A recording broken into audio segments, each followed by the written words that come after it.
Friends, একটা news দেখছিলাম। এই তৃণমূল যেসব আইনজীবীদের দাঁড় করিয়েছে তাদের বাঁচানোর জন্য, এই কপিল সিব্বল, তারপরে অভিষেক মনু সিংভি, এইসব আইনজীবীরা, হ্যাঁ, যে তৃণমূল দাঁড় করিয়েছে তাদের বাঁচানোর জন্য, এদের বক্তব্য আমি শুনছিলাম।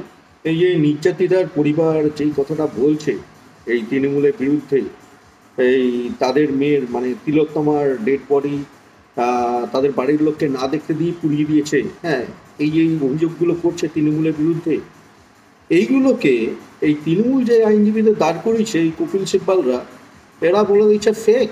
হ্যাঁ, এই অসহায় মানুষ যে অভিযোগগুলো করছে, নির্যাতিতার পরিবার যেই অভিযোগগুলো করছে, আমরা যেই অভিযোগগুলো করছি, সেগুলোকে ফেক বলে দিচ্ছে, নট শিওর, নট শিওর। হ্যাঁ, মিথ্যা কথা বলে দিচ্ছে। ভাবো, তৃণমূল কাদেরকে আইনজীবী হিসেবে দাঁড় করিয়েছে? এরা কারা? এরা তো দেশদ্রোহী আইনজীবী, ভারতবাসীর শত্রু। তৃণমূল হিন্দুদের ওপর অত্যাচার করছে, ভারতবাসীর ওপর অত্যাচার করছে, জঙ্গিদের দিয়ে অত্যাচার করাচ্ছে, রেপিস্টদের দিয়ে ধর্ষণ করাচ্ছে মহিলাদের। আর তারা যখন অভিযোগ করছে তখন তৃণমূল আইনজীবীদের দাঁড় করে দিচ্ছে, মিথ্যাবাদী বলে দিচ্ছে। হ্যাঁ, অভিযোগকারীদের মিথ্যাবাদী বলে দিচ্ছে। তৃণমূল ভেবেছে এখন যে দেশের যে সিস্টেম চলছে, এই সিস্টেমে তৃণমূল পার পেয়ে যাবে। হ্যাঁ, এইসব আইনজীবীদের দাঁড় করিয়ে তৃণমূল কেউ পাত্তাই দিচ্ছে না। এই যে নবান্ন অভিযান যে আটকানোর চেষ্টা করেছিল, পারলো আটকাতে? কারোর ক্ষমতা নেই নবান্ন অভিযানকে আটকানোর। আবার এখানে সিপিএম, কংগ্রেস এদের আবার ব্রেন ওয়াশ করছে, এদেরকে বলছে যেন এই নবান্ন অভিযানকে ব্যর্থ করে দেয়।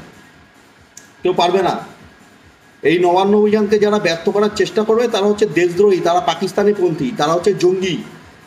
জঙ্গিরা ব্যর্থ করার চেষ্টা করবে, করুক, ঠিক আছে? এই জঙ্গিরা, এই মমতা ব্যানার্জি যদি এই নবান্ন অভিযানকে ব্যর্থ করানোর চেষ্টা করে, তাহলে এই মমতা ব্যানার্জির অবস্থা খারাপ হয়ে যাবে। এই রাজ্যে রাষ্ট্রপতি শাসন লাগু করে মমতার ক্ষমতা ছিনিয়ে নেওয়া হবে। সুতরাং এই যে নবান্ন অভিযানকে ব্যর্থ করার ক্ষমতা কারণ নেই, মমতাকে পালাতে হবে, এই দেশ ছেড়ে পালাতে হবে, এখানে থাকতে পারবে না। পশ্চিমবঙ্গে মমতার দিন শেষ, মমতাকে পশ্চিমবঙ্গ ছেড়ে পালাতে হবে। এটা হচ্ছে মমতার শেষ দশা, ঠিক আছে? এই রাজ্যকে জঙ্গি রাজ্য বানাতে এসেছিল মমতা ব্যানার্জি, এই পশ্চিমবঙ্গকে পাকিস্তান বানাতে এসেছিল মমতা ব্যানার্জি। এই যে বাংলাদেশে শেখ হাসিনাকে জঙ্গিরা তাড়ালো, এই বাংলাদেশ ছিল secular country, Sheikh Hasina secular সিস্টেমে চালাতো, হিন্দুরা একটু প্রোটেকশন পেত, হিন্দুরা ভোট দিত শেখ হাসিনাকে। কিন্তু জঙ্গিরা এটা মানতে পারলো না, সেকুলার সিস্টেমকে মানতে পারলো না। ওরা জোর জবরদস্তি এই পাকিস্তান বানালো বাংলাদেশকে, এখন হিন্দুদের উপর অত্যাচার করছে। আর মমতা ব্যানার্জি এই পশ্চিমবঙ্গে হিন্দুরা সংখ্যাগরিষ্ঠ, আর সেখানে মমতা ব্যানার্জি কী করছে? জোর জবরদস্তি জঙ্গিদের তোষণ করছে। হ্যাঁ, জঙ্গিদের তোল্লাই দিচ্ছে, রেপিস্টদের তোল্লাই দিচ্ছে। আর এইভাবে হিন্দুদের দমিয়ে দেওয়ার চেষ্টা করছে, পশ্চিমবঙ্গে জঙ্গিদের সংখ্যাগুরু বানানোর চেষ্টা করছে। তারপরে এই যে এখন যে সেকুলার রাজ্য আছে পশ্চিমবঙ্গটা, এইটাকে যে জঙ্গিরা দখল করবে না তার কি প্রমাণ আছে? মমতা ব্যানার্জি যেভাবে জঙ্গিদের তোষণ করছে, সেই কারণে মমতা ব্যানার্জি যাতে পশ্চিমবঙ্গকে জঙ্গি রাজ্য না বানাতে পারে, জঙ্গিরা যাতে পশ্চিমবঙ্গকে পাকিস্তান না বানাতে পারে, যাতে পশ্চিমবঙ্গকে দখল না করতে পারে জঙ্গিরা, সেই কারণে আমরা এই মমতা ব্যানার্জিকে পশ্চিমবঙ্গ থেকে তাড়াবো, তাড়িয়ে আমরা পশ্চিমবঙ্গকে সিকিউর করব, ঠিক আছে? পশ্চিমবঙ্গকে সুরক্ষিত করব, পশ্চিমবঙ্গকে আমরা হিন্দু রাজ্য বানাবো। তার ফলে পশ্চিমবঙ্গ সুরক্ষিত হয়ে যাবে, আর জঙ্গিরা পশ্চিমবঙ্গকে দখল করতে পারবে না।